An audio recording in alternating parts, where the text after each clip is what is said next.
Welcome back to the Valley to Peak Nutrition Podcast. Our goal with Valley to Peak has always been to be a reliable source of information for people when it comes to nutrition, the outdoors, training, etc. Really any topic as it pertains to that. While I'm really proud of a lot of what we've done, I also realize that I've done a poor job of telling people stories who have had success with Valley to Peak. Most of my fear, to be honest with you, is that it's going to seem like we're pitching too much or trying to create a situation that is too clickbaity, where, I'm trying to spin off someone's story or exploit someone's story to get you to think that Valley to Peak is this great thing. While we do think it's the best thing out there, that's not the intention. And I recognized what was happening is I was robbing you guys. I was robbing them the chance to share their story, but also robbing the folks who regularly listen to the podcast the opportunity to have encouragement or motivation or practical tools that other people may have used to be successful. So we're taking the first few weeks at the start of the new year to do exactly that. This week we have Sarah Book. You'll hear her share her story in the minutes that follow on here, but to call it a story that goes from near death experience to life is quite literal.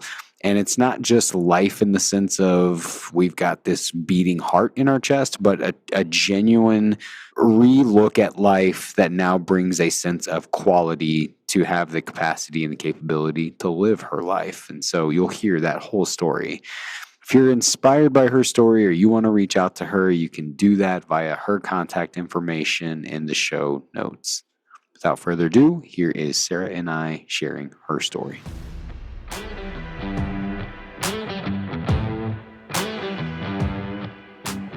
Probably the best place to start would be just like an introduction of who you are and what you like to do, how you and I, know each other, how we first connected, and how you got involved with Valley to Peak, and just some backstory, and then we'll go from there into your awesome story. Okay, well, my name is Sarah, and I live in Pennsylvania. And let's see, what do I even like to do? Well, I like to work out. I love so many different things.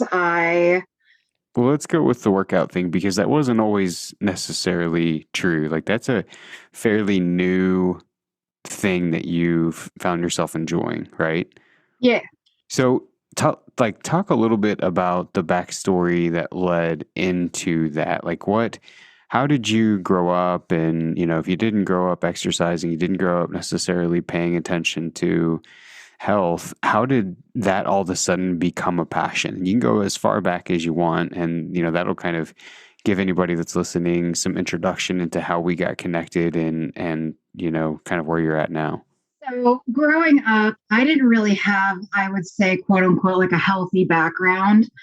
We were, when I lived at home, we just ate snacks like chips, cookies, everything good that kids like to eat. And growing up in Pennsylvania, we had like the standard PA cooking, which is like rib sticking, super hearty, definitely super high in everything, but oh so good. It's like soul food. So we just didn't really have, a good background in terms of nutrition. I always kind of had a weird relationship with food. And I was always bigger from a young age. And I mean, I had a poor diet, so that's kind of to be expected. I wasn't overly active. I was never into exercise. I was like that kid in gym class that was like, how slow can I do the mile run and get away with it? Outside and stuff, I would just ride my bike around the neighborhood and whatnot. But it was just kind of that. I was pretty sedentary. When I was younger, video games and stuff came out, that kind of thing. And, you spend a lot of time doing that. When I was younger, I wasn't one that grew up in like a hunting type household or anything. So I didn't hunt, really get into the outdoors much. Pretty much all the outdoor stuff was my grandfather owned a farm like right across the street from us. And that was my outdoor. But I didn't exercise. I hated exercise. I was always in gym class trying to keep towards the back of the line for every game. Like, I don't want to hit the baseball or I don't want to play on the soccer team. Like, it's just, I avoided it at all costs, and I wasn't good at it. So at what point, like as you look back, and I know the answer to this, but obviously I don't want to tell your story and give it away. At what point did all of that change for you? And talk a little bit about like that initial event that changed everything for you because I'll stop there. Talk a little bit about like this is your upbringing. Your story is a lot like a lot of people's, a lot like mine, where you didn't necessarily grow up in a household that fostered this super healthy environment.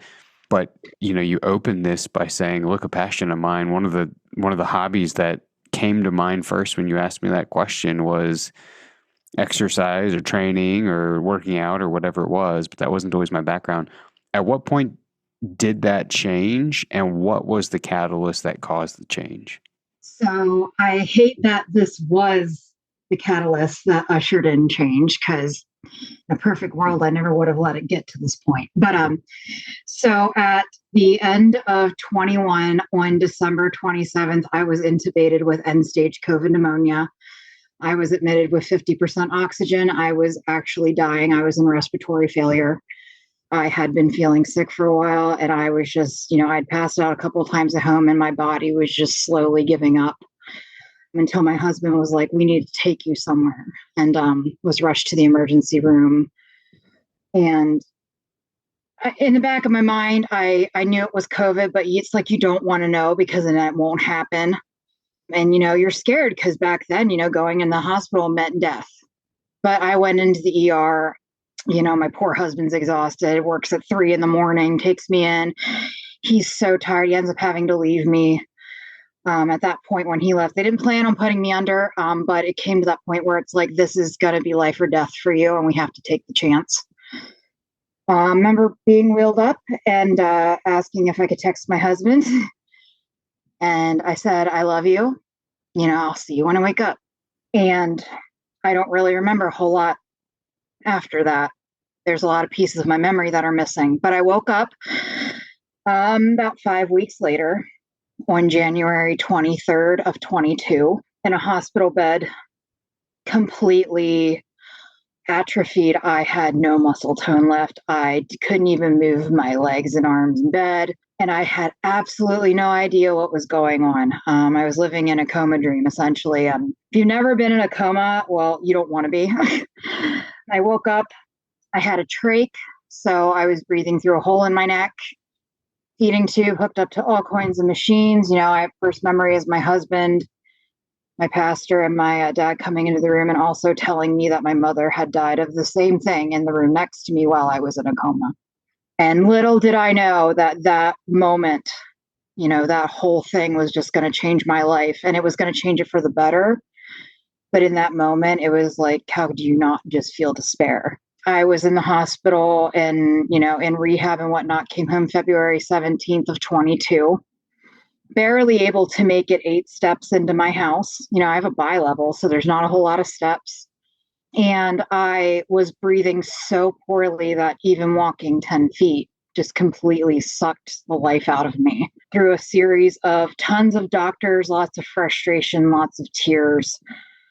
Come to find out, they sent me home, and my trachea had scar tissue buildup from being on a vent. And my trachea was only 4 millimeters wide. If you take that into like a physical thing to compare it to, it's like a McDonald's straw. It's probably a little bit smaller, and that was my main way of breathing. And it was absolutely miserable because I couldn't do anything. I couldn't gain muscle back. I could barely move enough to just go to the bathroom without wheezing to death, essentially. Well, fast forward a little bit, I couldn't get help where I live because apparently in Lancaster, nobody can help that scar tissue buildup in your trachea, even though it is a very common issue. So I was referred to a hospital in Philly, which has some of the best doctors in our state, probably the coast. And met with a doctor, and he's like, "I can help you." So what they do is do bronchoscopies. They go in through my mouth and essentially dilate my trachea so I can get more airflow. And obviously airflow equals, everything, energy, and you just look better too. My skin wasn't like gray anymore. It was an instant relief, but little did I know it wasn't going to hold. So when I had, I think I want to say like sixth bronchoscopy, I was like, hey, this isn't holding. I think I want to pursue a tracheal resection, which would be removing the affected piece of my trachea and reattaching the ends and then essentially eliminating the issue. Well, my doctor set me up with a thoracic surgeon who shall remain nameless. And I had a consult with him. At the time, I was back to being as big as I was originally before I was in my coma. I think I was about probably like 319 and a half pounds, probably, I think, when I started this all. So I went in. Obviously, it takes a lot for me to walk anywhere still at that point because it's like, I have good breathing for a month and then it just deteriorates. Go in to see the surgeon. I'm already incredibly emotional. Like this has been, essentially one long nightmare since the end of 21. And I go in to see this surgeon, and apparently he's one of the best and brightest. He was at Harvard and he's top notch, top of his game. And he said, we can do this. I was like, okay, great, let's do it. Scheduled my surgery for what was supposed to be February of this year.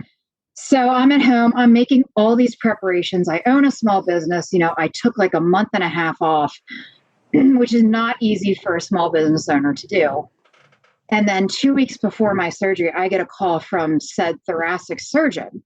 He said, listen, he's like, you are morbidly obese. He's like, if I have to split your sternum, I could give you a bone infection and it could kill you. And it's a pretty high mortality rate. And I was like, you've got to be kidding me. I was just like absolutely dumbfounded. It was like a kick in the gut. Like, I'm stuck in this nightmare for even longer now. And he's like, well, let's think about bariatric surgery for you. And I was like, at that point, I was just like, whatever is going to get me to this finish line, I will do it at any cost.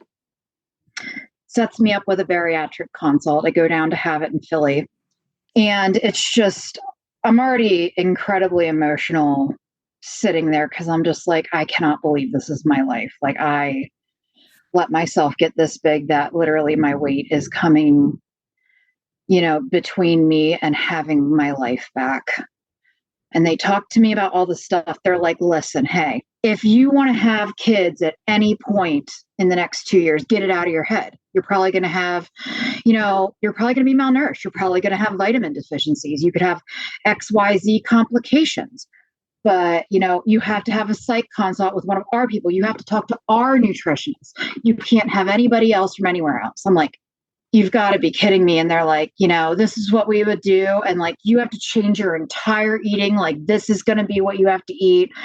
Here's a book on how to do it. You have to do courses. And I literally, the lady walked out of the room before the actual surgeon came in and talked to me. And this was the lowest point emotionally. Besides when I found out my mother died, I looked at Charlie and said, why did you wake me up? And I knew at that exact moment that I absolutely smacked rock bottom going 100 miles an hour. I didn't want to live. All right, so let me stop you there for just a second. All right. So just to kind of rewind everything, 2021, which is like peak of COVID, we know a little bit more about it, but we don't know nearly as much as we know now. There still was a lot of ambiguity, and you're right. Like if someone told you that you were going into the hospital with COVID, the outcomes that we had at that point about people going into the hospital and them coming out in any shape or form in a decent way was pretty grim. So you go in, you're in a coma, 5 weeks, you come out of the coma, and the side effects from being in that coma, and for anybody who's not familiar with it, when you get a trach, they essentially put a hole lower down so you can breathe, and they insert that in there. And so since you're immobile with that in there for over 5 weeks, it starts to develop scar tissue around the site that you had. It probably was a combo of the trach cannula, because there obviously is that plastic piece that runs down your trachea. But being on the ventilator initially, too, it's from that cannula pressing on my airway and creating that like friction scar tissue. And so it develops scar tissue, which then has a negative effect on you even after all of this. You go Yeah. to get surgery for it to get it fixed. The surgeon says, I can't operate on you because of your weight status. Well, he told me, he's like, I'll do it if you want me to, but it's like, why would I do that after you just told me I could very well die? And so then they send you, or they suggest weight loss, and they know the fastest way for weight loss is going to be through bariatric surgery. And for anybody who's not familiar with that, the criteria for bariatric surgery typically is you have to go through a 6-month vetting process that your insurance will then approve it. If you go through this vetting process, and there's steps along this vetting process, that then you get surgery and you begin to lose weight. So at this point, you're like quite a ways into this, ultimately just to be told, look, you need to lose weight before we can do anything to, like you said it really well when you said you had to have surgery and there were all these prerequisites just to basically save your life, as you felt like. Then this is like rock bottom, low point. You've lost your mom and you're in the office with Charlie and you're trying to make a decision. Now, obviously, at some point, you and I connected, but prior to that, which I'm not even interested in talking about that part. I'm interested in highlighting you because you're awesome. You're just amazing. The steps that you took to take your life back. So at that point, obviously, you said no to the surgery. Yeah. But you left there with, I'll never forget the first conversation we had, which was very full of kind but choice words about the folks that you had met along this way so far. But you basically took control of your own life. So you're in this office, you decide no. What happens when you leave? Like from that point, you leave Philly, you drive back to Lancaster. What happens both in your head, and then what action steps did you start taking to take control of your life back? So my husband, just as a little bit of background, was following you for like eons essentially, and was on his own, weight loss fitness journey. He was running and stuff. And, he had told me for a long time, just start tracking your food. Everything starts with nutrition. You can work out until you're blue in the face, but it starts with logging what you're eating and getting a concept of what exactly you're eating. So that day, I remember walking out of that appointment with all this paperwork and this eating book and everything. And I was like, I'm done. I was like, I went to the cafeteria to get a snack. That day, I pretty much started logging my food. And I was like, well, I can't breathe worth crap at this point. But I have an exercise bike in my basement. So I was like, you know what? I'm going to start. I'm going to do as much as I physically can every day, log my food. I'm going to follow what my fitness pal says calorie wise to lose what I want to lose. And I'm just going to go. And I'm like, I am going to prove every single person wrong. And I'm going to shove it so hard in that surgeon's face. But that was that was the moment. That was the breaking point where I switched to beast mode, essentially. So at that point, you start tracking your food because I met you long after you'd already started and seen some progress. Didn't start doing this May. So when you left there, what if you could look back and pinpoint 2 to 3 things that you were doing on a daily basis on your own to see all the change that you had leading up to us ever meeting? What would you look back and say were the 2 to 3 things that were the most effective? Getting a food scale and weighing out all of my portions, because I'm sure I was eating monstrous portions of things and being like, oh, that's like a cup. No, it's probably 3 servings, because, I feel like no one has a concept of portions unless you're like me, weighing your stuff out and visualizing it every single day. Then I feel like sometimes you can go outside of the scale, but only after some time. Eating when I was hungry and not when I was snackish. Sitting on the couch at night. I love goldfish. Okay, I could live off of goldfish crackers alone. So I would eat a bazillion goldfish. I stopped doing that because I started fueling my body with what it needed when it needed that. You know, half the time when you eat, you're bored. You need something. Yeah, that's great. The comment that you made on portion size, like I think to some people when you initially hear buy a food scale, start tracking, they immediately think that's obsessive, that's too meticulous, I don't have any interest in doing it. And I would say like I would say I would echo what you said. The idea of a food scale and even the idea of tracking in MyFitnessPal is not the restrictive piece of it, and it's not the meticulous piece of it. Like, we talk all the time about the third phase of our program being maintenance where you get rid of it. But to your point, I don't think I mean, I didn't know what portion sizes were prior to, beginning to track my food when I lost weight however many years ago.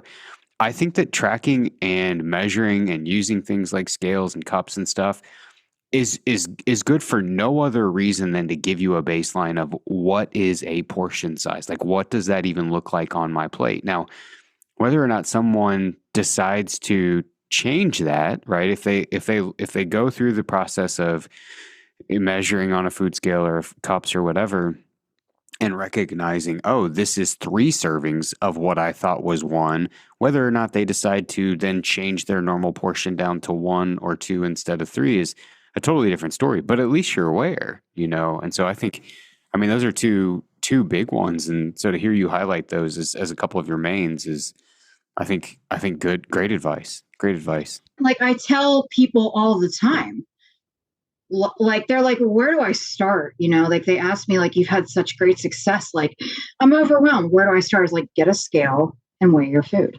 and log your food. Well, they're like, that's a lot. That's just seems like so much. I was like, it's not. It's like 5 minutes of your day.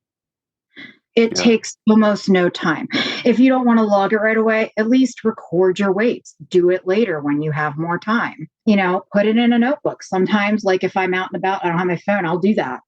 But it's like, I feel like even still, people are like, oh, that's too much. Like you can put everything in front of someone, but you have to make the decision to use it.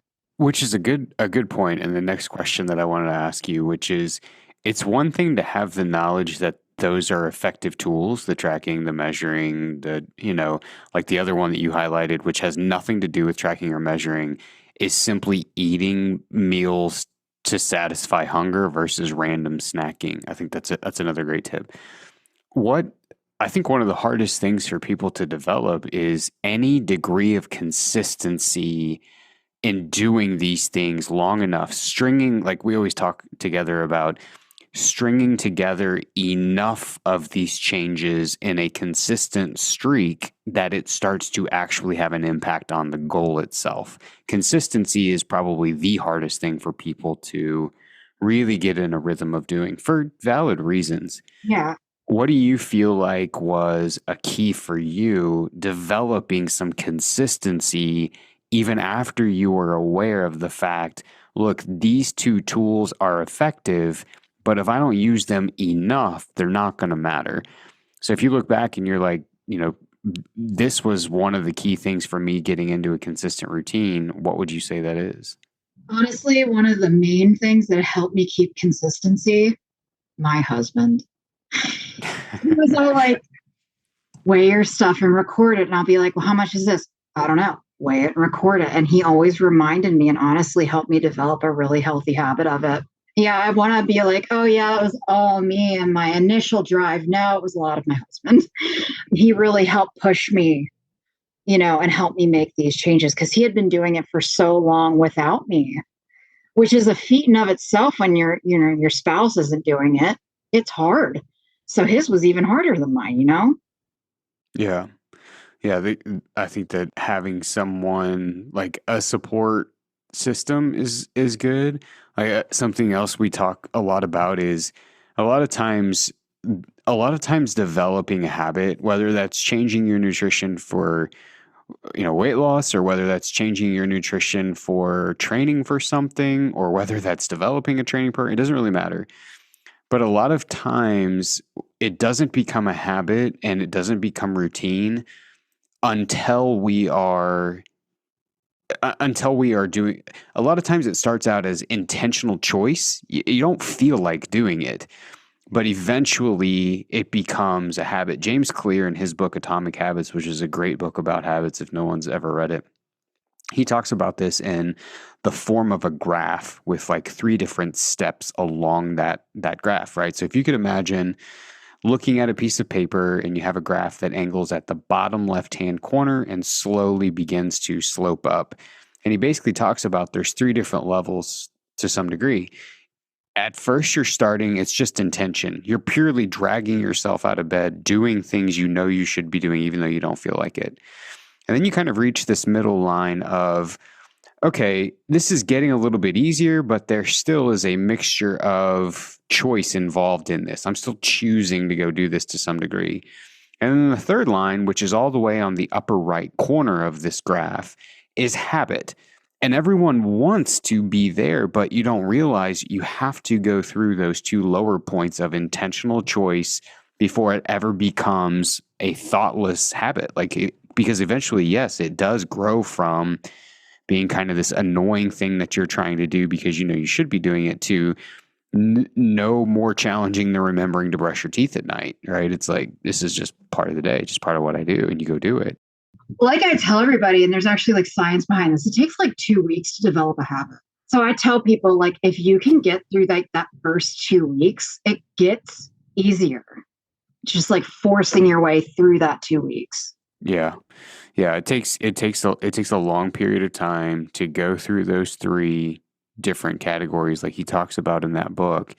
But the good news is, and I think the carrot that's always worth dangling is, if you keep doing the intentional choices, it will eventually develop into a habit. I can see where someone could make the complaint or the argument that says, if I'm going to have to mentally battle these intentional choices every day, frankly, that's so taxing to me that I don't really want to. I don't really care what the outcome is if I've got to go through that every day. The good news is that you don't. Eventually, you start to round that corner and make that transition from intentional decision to routine, thoughtless habit. And I think that the only way to really develop that, though, is time. You got to go through it. Yeah, I mean, at this point, it's ingrained in my being. Like I have to force myself to take off days from the gym because obviously it's not good to overtrain and your body needs days off. But like when I'm not at the gym, I'm like, okay, what do I do?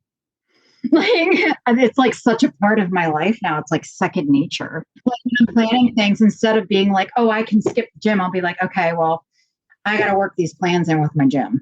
So what's been the biggest takeaway that you have had in your learning about nutrition? You could categorize this under the heading of when you were initially starting and doing it on your own, or some of the, like you and I have talked about a lot of different things since you initially started with Valley to Peak that I know you weren't necessarily implementing early on your own.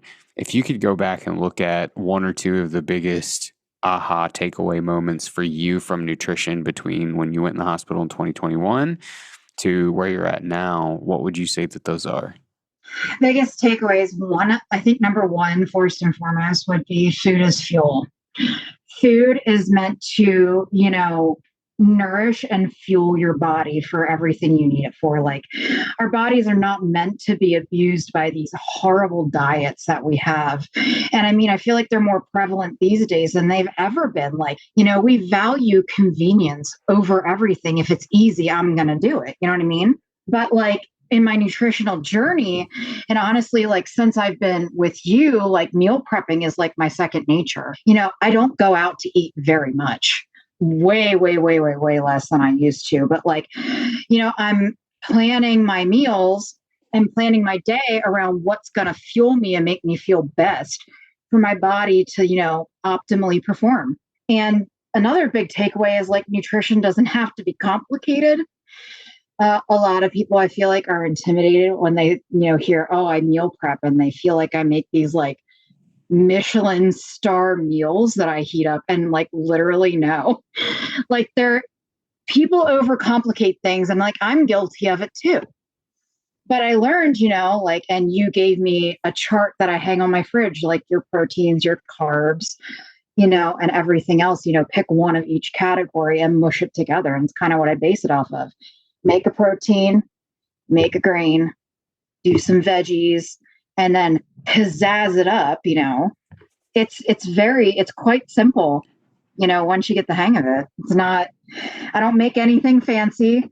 I cycle through like the same like 5 meals, but we love them, so it's fine. Yeah. Yeah, you've done an awesome. What advice and or encouragement would you have for other people who are maybe like you felt like you were in those consultations and they feel like they're just struggling to get started, or they feel like they're struggling to build consistency, or any of those pieces of the puzzle that seem to be so important for success and really seeing some progress on what your goals are? This is going to be my favorite part. So, show up for yourself. Every single day, wake up and choose yourself. Make your health, your mind, your body your priority. Everything else can fall to the wayside, but you get one body. Do not abuse it. Because I mean, I am a victim of that, with my horrid diet and the way I was living, pre COVID. I really messed things up. And now, obviously I'm paying the price and trying to reverse that. And I've been very blessed to come as far as I have. But like, show up for yourself and don't give up. Like, I've failed so many days at the gym. I want to hit new PRs and I just can't hit them. But like every single day I show up for myself, and it is so rewarding. It is so worth it. Another thing is, you are your own worst enemy. Your mind will sabotage you. Like that little inner voice that is telling you you're not good enough and that you can't do it. Just ignore it. It's not right. Absolutely anybody can do what I'm doing if you have the drive and you have the determination to do it. I literally couldn't breathe. I had zero muscle tone. And I made a choice to just start literally by biking in my basement 10 minutes a day at first. And now I, completed an 8-mile hike up north with my husband that I wouldn't have even been able to achieve before I was sick. So squash that little negative voice in your head that says you can't and you're not enough, because it lies.